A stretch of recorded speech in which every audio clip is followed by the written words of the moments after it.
亚金杜维决战之后，地球联合与扎夫特并未和解，只是象征性的签订了尤尼乌斯停战条约。而条约做了一系列的规定比如一艘战舰只能随行4台 MS， 禁止使用核能作为 MS 的动力，甚至对高达这个概念也有了明确的定义。而双方实际都卯着劲要再干一场，如何规避条约，又造出不输于第一世代高达战力的机体呢？扎夫特这边交出的答卷就是这台脉冲高达。我真的很想知道其他 UP 主难道都是住在日本吗？为什么到货这么快啊？视频出的一个还比一个快，你们都不上班的吗？8点钟翻工！还有咱就是说C 的系列那么多机体可出，无证都没混上编制，脉冲先来了。是脉冲的机设在 C 的系列里人气并不低但奈何驾驶员实在不给力，他不吸粉尤其是这惊天动地的一通。当年看到这一幕的我只觉得天塌了，导致我曾一度对这个强袭的模仿者充满了恶意。讲到这正好一提这次的脉冲给了一把斩剑刀，没错，捅自由的同款，只不过没有像二魂一样把这个捅穿自由的特效也给出来。好吧，我已经看到新的魂线在向我招手了。好的，那么这次脉冲到底是怎么个事儿呢？事不宜迟，赶紧来开箱看一看。那么从吸速可以看到脉冲现在是分尸的状态，这可是有讲究的。咱们先给每个组件的小飞机变个形，首先上半身拔下默认手型，换上握枪手，拉伸肩部的关节，然后将2个手向前摆直，拉伸驾驶舱上方的盖板，掀起90度后向后转180度盖住脸部，将2个肩部向上翻转90度靠拢头部。由于没有限位所以是90度翻不到位的。右手旋转90度，肘部向前，然后肘部下段关节曲肘90度，左手手腕向后翻90度，然后肘部的下段也是向内转90度，形成这个姿势。接着抬起盖板的限位，然后将整个手腕向内翻90度，把手腕藏起来，连接孔向下。最后再把盾牌插上，垫到底部，右手再握住枪，变形就完成了。核心飞梭拿出来就是飞机的状态，把尾翼给展开就 OK 了。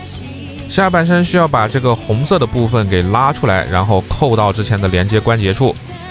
然后腿部的膝盖这里可以看到是有一段拉伸的关节的，把它整个给拉出来，然后像这样向前翻，然后向后折 ，Z 字形反向折叠到极限，最后再把脚掌合拢就完成了。这里不要忘了，咱们还有空装背包要组装一下。首先把2个光束键给插上，然后再把2个尾翼给插上，有一印图案的要朝向外面。接着是2片主翼，也是注意区分正反，有一印图案的朝向上面。最后再把这个送货的小飞机给接上，然后再把主翼给展开就 OK 了。其实戴哥这里是漏了东西的，从设定上来说呢，这几个组件它是有起落架的。因为这上下半截身子很显然就不是飞机不存在升力一说，在大气圈内直接起飞也太困难了，还得依靠密涅瓦的弹射获得初速度。平时回键也是拆开来停放的。上半身的起落架其实是盾牌的上下部变形而来，下半身和核心战机则是独立的展开。但可惜该机构并没有给还原不过倒是给了4个支架以及4个特殊的连接组件的连接件。这里先把4个支架给装好，并没有什么特殊的限制想怎么装都可以的。接着拿出4个飞行组件的专用连接件，这里的插拔还是挺丝滑的，每个组件的连接件都有自己特别的巧思。比如这个腿部的连接件需要先掰起裙甲，然后扣到2腿之间，然后把这个固定的插桩插到菊花的孔位内，这样就能让集中了全部金属的下半身支撑的比较稳了。最后是这个魅影系统小飞机的连接件，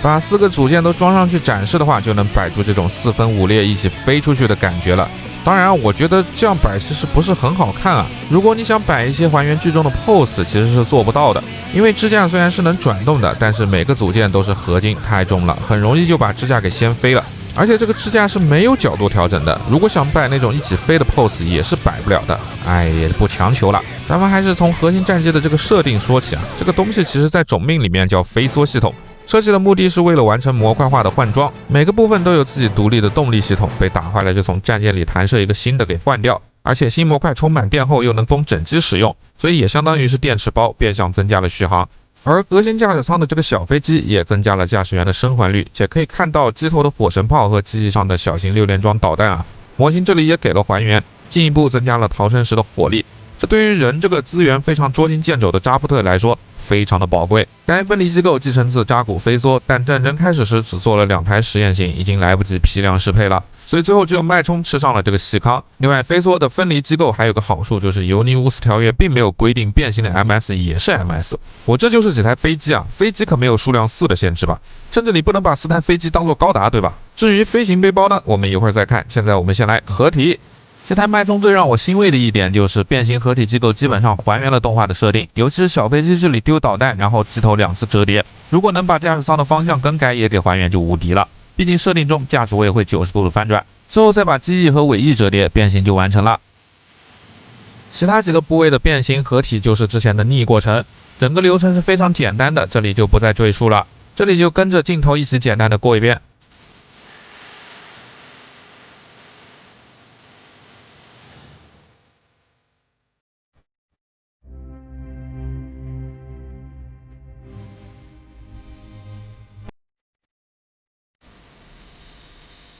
OK， 那么变形完成后，接下来就是神圣的对接仪式。核心战机的尾部喷口作为脉冲的背包要挂在外面，然后直接把下半身给怼进来就 OK 了。整个合体的过程其实是非常丝滑的，好评。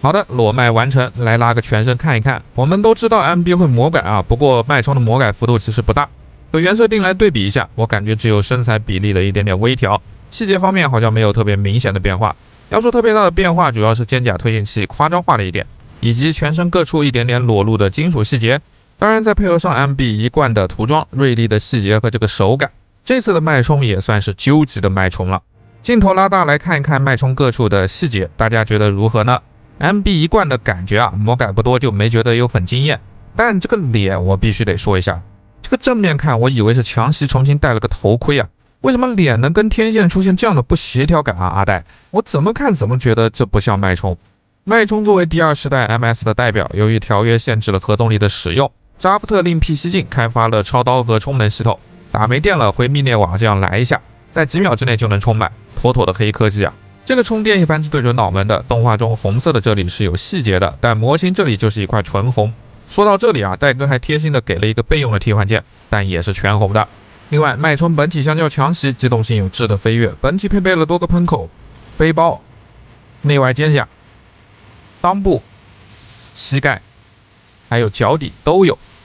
而小腿肚后方的推进喷口是可以上下摆动的，在膝盖的两侧以及上面也增加了散热的进气道，进一步增加了飞鸟的前格性能啊。不过作为强袭的模仿者，侧肩胛两边依然增加了一对战术破甲者小刀，不过这次是可折叠的版本，减小了体积且延长了刀身。玩具这里当然也是给了2把来还原，而本体的20毫米火神炮意外的从脑袋移到了胸甲上，这主要是为了给充电系统让位，但这样也就失去了头部转动带来的攻击范围。光束步枪为自由和正义之前使用的版本改良而来的 MABAR72 型，速射性和破坏力都更进了一步。和其他的枪一样啊，瞄准镜是可以弯折的，抠出连接键就能背到背后了，算是标准的搭载了。而枪把这里则增加了一段可以前后移动的横向握把，双手握持可以提升射击稳定性。盾牌的型号 MMI-RG59V， 平时可以直接挂在手臂的孔位上，也可以直接像这样握持，盾牌上的横装会卡住手心，实现这样的垂直持盾。而这个盾牌最黑科技的地方就是可以像这样展开，记得这里侧面也是做了一段展开的，这个展开后的黑色部分甚至拥有能够反弹光束的能力，非常适合打出其不意的战术。这次的脉冲虽然给到了合体的玩法，但是把玩体验也因此大打折扣，尤其是一些为了合体变形结构而阉割的可动和关节误触，玩起来真的是很难受啊！带大家一起来品鉴一下。首先脖子虽然是双段关节啊，但实际上跟单段关节没有任何的区别。抬头低头的范围非常的局限，大概就是低头30度，抬头30度左右的范围。这个左右的侧摆更是被衣领干涉，可动微乎其微。这个左右的转头就更垃圾了，如果你不提起脖子的话，左右最多就只能转60度左右。肩膀根部是几乎没有前后摆的范围的，当然我本来以为这里借助变形的关节可以获得一个很大幅度的前后摆，但现实告诉我你想多了。肩胛是一个独立的关节，可以独立上抬，当然也继承了 C 的系列的前肩胛向上翻动90度，打比360度大风车没有问题。肩膀的内肩胛是可以上抬90度的，同时大臂的基础平台就能达到90度，而借助变形的关节可以进一步的上抬。大臂上段的360度平转也是没有什么问题的，同时小臂这里也有变形用的360度平转。虚肘的范围就非常优秀了，180度小臂贴住大臂，动作非常的自然。手腕是个持桩，所以不能动，这里只能借助变形用的关节向上30度，向下90度的翻折。那由于核心战绩的影响，腰部的可动非常局限，虽然做出了向后30度左右的挺胸范围，同时还有装甲的联动细节，但是向前倾是完全没有可动的。这么关键的可动竟然一点也不给，我实在是无法理解。甚至连左右的侧摆都做出了20度左右的范围，而左右的转腰因为核心飞缩的缘故，所以只能到45度，这也没啥办法，只能说是尽力了。前裙甲可以独立列甲，也能上抬90度，侧裙甲能上抬60度，同时也能前后旋转，后裙甲也能独立上抬60度。裙甲抬起之后，大腿前踢能轻松达到90度，甚至能些微超过90度一点点。后踢也有接近75度的优秀幅度。侧踢虽然到不了90度，但是75度以上的幅度也是差不多有的，也算是很够用了。大腿根部没有办法360度平转，但是向内向外都有大概45度左右的幅度。屈膝也能轻松的达到180度的范围。膝盖部分的关节填充以及列甲联动细节也是非常不错的。脚踝甲几乎没有什么摆动的幅度，脚部的前后活动范围也非常的局限，脚掌向后翻的范围大概不到30度，向前抬起的范围最多也就是30度。而借助变形的关节，脚尖可以独立的向下翻90度，向上抬也可以抬30度左右。接地性倒是很不错，向内的接地大概能到45度左右的范围，向外的接地也是差不多这个角度，非常的不错。另外脚踝也能够左右旋转，而且可以看到内部的液压管联动细节。其实一圈看下来，基础可动并没有很差，但头部和腰部两个灵魂的部位又给你强行的喂食，尤其是弯腰前倾这种重要的关节。高达这东西啊，带哥喂食真的是不得不品的一环。我甚至都能看到，如果之后出剑装背包，这捉襟见肘的胸腰素体可动肯定要劝退一波把玩党。那说到背包，这里就来看看这次带的空装背包。很良心的一点是，戴哥把送背包的小飞机也给还原了。小飞机是无人机，相比需要驾驶员的空中霸王，给脉冲送背包这件事省下了人力，又提升了稳定性。何况脉冲不能脱离密涅瓦，所以实际送背包只有一小段距离。小飞机有个超级大的喷口啊，送完还能反舰，可以重复的使用。甚至于高层看到了该系统的潜力，想要开发龙骑兵版本的小飞机，这里就不展开了。送完背包后的飞机连接桩也是可以像这样被收纳起来的。而这一次的重头戏空装背包，我看不少兄弟说竟然不是跟强袭一样拆开卖的。我想说，我宁愿他拆了卖啊！你看看就这么点东西啊，2100的定价，比当年强袭贵的那不是一星半点啊！更何况的是，这背包根本就不能分开卖，因为第二世代 MS 的装甲引入了 VPS 装甲的设定。除了会变色以外，还能根据输入电压的强度改变装甲的强度，强度越高颜色越深，并且脉冲换背包以后颜色也是会跟着变的。所以即使模具可以复用，但换色对于抠门的戴哥来说，无异于重新出一台新机，剑脉、炮脉甚至是命脉，大家钱包准备好了没啊？空装背包在对接之前，需要先把2把光束剑先翻起来，然后再把2个推进尾翼给拉到最后面。最后再翻开背后背包的盖板，露出插装，这个时候才能把空装背包给对接上。该背包上搭载的唯一武装就是这2把 MAM941型金刚杵光束剑，在没有斩剑刀时，小鸟开不了2枪就要把刀掏出来做前格。当然这也不是该背包的重点啊，重点是进一步增长的主翼和尾翼，以及更强的推进系统带来更大的推力，以及更强的空战性能。可以看到这2根后尾翼上有进气道和各个方向的喷口细节，而连接的机械臂设定中灵活度是很高的，机动性因此也会提升，与自由一战就可见一斑。但玩具实际只给了前后的摆动，左右摆的这个幅度只能叫做松动，这是否有点……相反啊，主翼倒是给了上下摆动的幅度以及前后转动的幅度。只不过这次又增加了一个特别的设定啊，就是这个机翼展开的铰链结构，真的有点太丑了呀！不管是从正面看还是侧面看，我觉得都很奇怪。我知道这个设计是为了收纳时的造型更协调，收纳也更简单，只需要把尾翼像这样向后打直贴住本体，然后把整个空装背包的背部部分整个向下翻折90度，最后把主翼折起来，然后收纳起来就 OK 了。但其实这里我们可以对比一下，就是主翼完全展开和收纳起来的造型。但我觉得其实是展开的造型才是更协调的呀。我知道这里的折叠是为了还原动画中这个一闪而过的设定，但是为了这么个设定增加一个这么丑的折叠机构，得不偿失啊。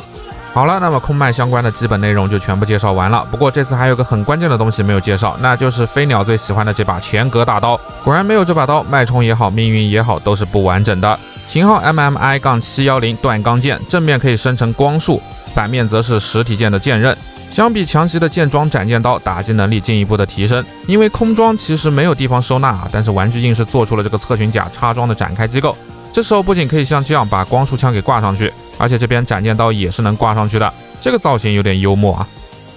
并且这把刀和命运那把一样，也能伸缩，而且是前后两段伸缩。伸长后的光束侧，戴哥也给了增强版的光刃特效。不过 MB 这里增加了魔改啊，给了一个高功率的光束。光束变大后的功率甚至覆盖了剑尖的部分，剑身又变长了。这么一把大刀啊，也给握持带来了极大的压力。首先，普通的搭载就是这样拉伸把手部位，把手套进去，但即使手腕固定住了，脉冲依然单手是握不住的。这个时候就需要这个辅助的固定零件了，强行把手腕部分给固定死。不过实际上呢，还是不太够用，不知道设计师自己是玩过没有啊？